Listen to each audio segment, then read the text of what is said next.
Excerpt from my 2025 report, Catherine Frachisse.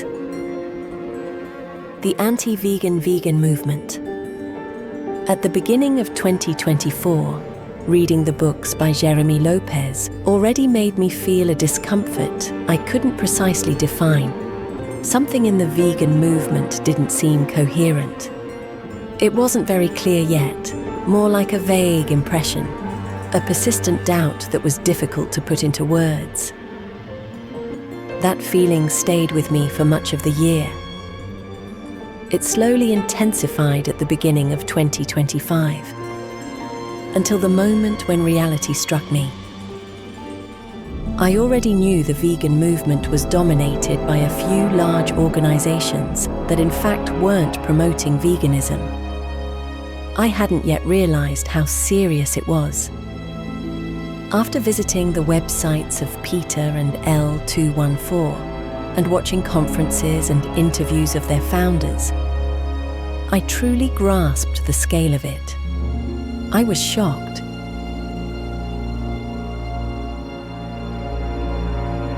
This is what became clear to me. Initially, Ingrid Newkirk and Brigitte Gauthier, the founders of PETA and L214, had good intentions. They sincerely wanted to end animal exploitation.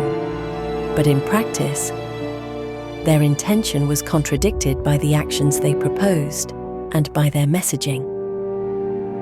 The fundamental problem with these organizations is that their actions do not reject the exploitation of animals. On the contrary, they promote it by focusing only on how animals are exploited.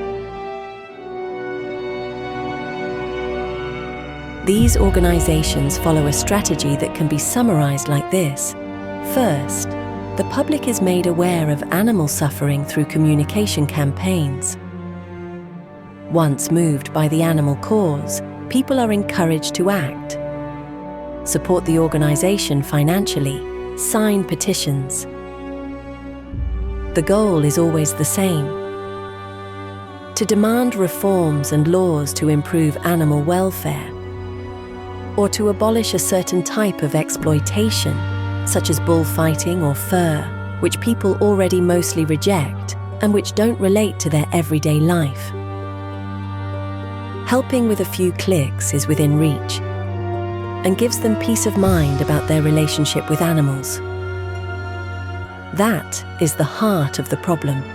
Non-vegans are not confronted with their moral responsibility. With this approach, exploitation is not questioned. It is simply reorganized, and the vast majority of non-vegans remain non-vegan forever.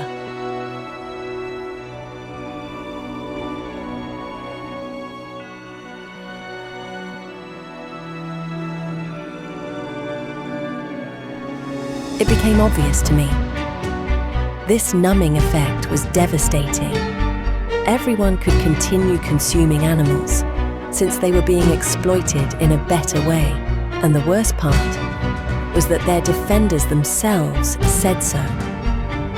In these conditions, becoming aware of the moral injustice was nearly impossible. I now understand the horror of this reality.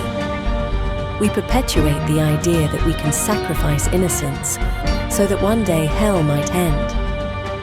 Except hell never ends, because people never truly become vegan. That's why Jeremy calls it an anti-vegan vegan movement. These organizations have given up on putting veganism first.